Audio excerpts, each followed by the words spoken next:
Hello guys, 14ના સાંજે અમે બધા જ મિત્રો ભેગા થઈ ગયા અને ગાયા માટે લાડુ બનાવવાના છે. આ વિડીયો મેં ફેમસ થવા માટે નહીં બનાવ્યો મિત્રો. આ વિડીયો બનાવવાનું કારણ એમ હતું કે અમે પણ ગાયોને કૂતરોને કરીએ તો તમે પણ કરતા રહેજો મિત્રો. એટલા માટે મેં આ વિડીયો બનાવ્યો છે. એટલે તમે આ વિડીયોને આગળ એમ ન વિચારતા કે આ ફેમસ થવા બદલે એણે આ બધું વિડીયોમાં કર્યું, કીધું અને બતાવ્યું. તમે પણ આ કામ કરતા રહેજો, બીજાને પણ કહેજો, એ પણ કરે. હવે આપણે ફટોફટ લાડુ બનાવવાનું ચાલુ કરી દઈએ. આ અમારા વાલજી કાકો છે અને એમનું ગામ ભરડવા છે અને એમના ઘરે હાલ પાલનપુરમાં રહે છે. એમના ઘરે અમે બધા જ લાડુ બનાવો છો. તો મિત્રો હવે આપણે લાડુ બનાવવાનું ચાલુ કરી દઈએ. બધું આપણે શૂટિંગ તો લીધું. ચલો હવે આપણે બેસી જઈએ લાડુ બનાવવા. બધા બેસી ગયા. આપણે મોબાઈલને મૂકીને લાડુ બનાવવા બેસી જઈએ અને લાડુ ફટોફટ કરી દઈએ અને પછી કાલે અમાવસ થશે એટલે અમાવસના દાડે ગાયોને અને કૂતરોને જે ખાય એમને લાડુ આપવાના છે.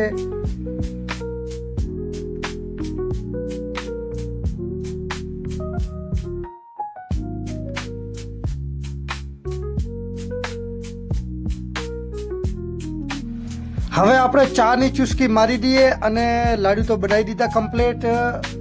બોક્સમાં મૂકી દીધા, કેરેટમાં મૂકી દીધા. હવે ચાની ચુસ્કી મારી અને ફાંકી ખાઈ અને આપણે હવે જશો ઘરે. ઘરે જઈને સવારમાં ગાયોને લાડુ આપશો એટલે મળશો આપણે સવારમાં મિત્રો આપણે નાહી ધોઈને તૈયાર થઈ ગયા અને લાડુ આપવાનું ચાલુ કરી દીધું છે. તો મિત્રો તમે જોતા રહેજો. આપણે ગાયોને લાડુ આપશો અને કૂતરોને પણ આપશો. કૂતરા ખાય તો બરોબર છે, બાકી ગાયો તો ખાશે જ. ગાયો માટે બનાવ્યા એટલે.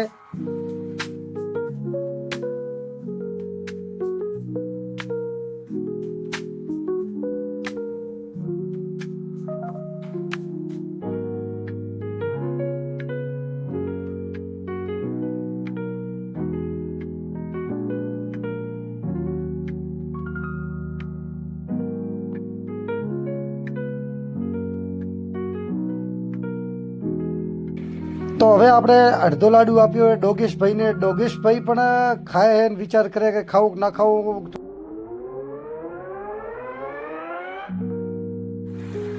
તો મિત્રો હવે આપણે ગાયોને લાડુ બધાને ખવડાવી દીધા અને હવે આપણે નીકળવાનું છે બજારમાં. થોડું કામ હતું અને મંદિરે પણ જવાનું છે. તો હવે આપણે નીકળશો બજાર અને વિશ્વકર્મા દાદાના દર્શન પણ તમને હું કરાવીશ. આજે અમાવસ એટલે હું દર અમાવસનો વિશ્વકર્માના મંદિરે જઉં જ છું.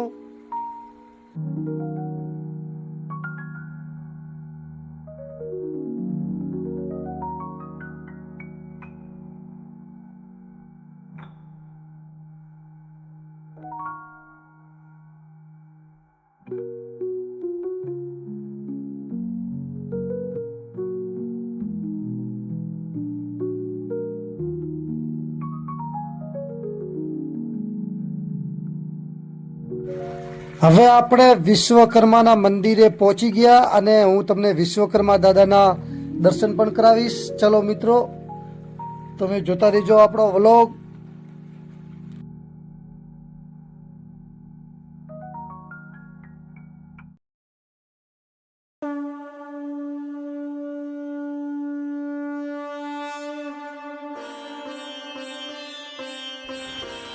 તો મિત્રો હવે આપણે દર્શન કરી લીધા છે અને નીકળી જઈએ. મારે થોડું કામ હતું એટલે મારે જવાનું છે બહાર.